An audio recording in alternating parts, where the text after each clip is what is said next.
الأحياء منهم والأموات إنك سميع قريب مجيب الدعوات برحمتك يا أرحم الراحمين. لا إله إلا الله الحليم الكريم سبحان الله رب العرش العظيم والحمد لله رب العالمين.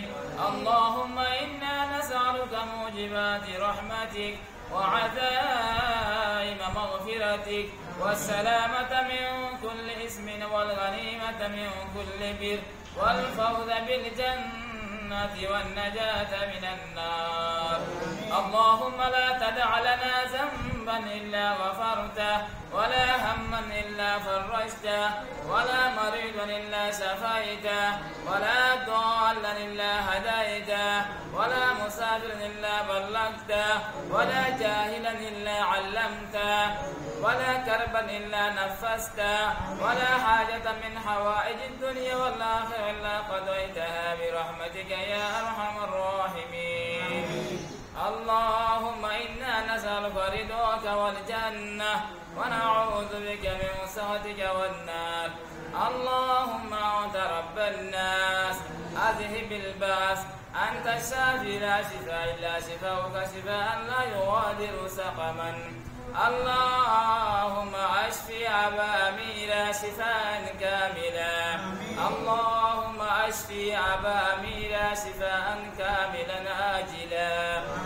اللهم بارك في حياته في رزقه وبارك في أولاده وبارك في كل أعمال الصالحات. اللهم ربنا تقبل منا إنك أنت السميع العليم وتب علينا إنك أنت التواب الرحيم. اللهم إنا نسألك العفو والعافية.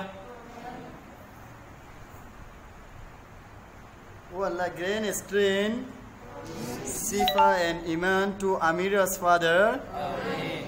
Oh Allah, have mercy on his soul and as his pain and his affairs.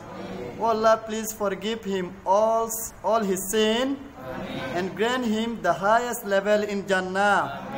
Oh Allah, please accept our dua and put barakah in Amira's family. And shower upon them your blessing. Amin. Allahumma amin. ربنا آتنا في الدنيا حسنة وفي الآخرة حسنة وقنا عذاب النار.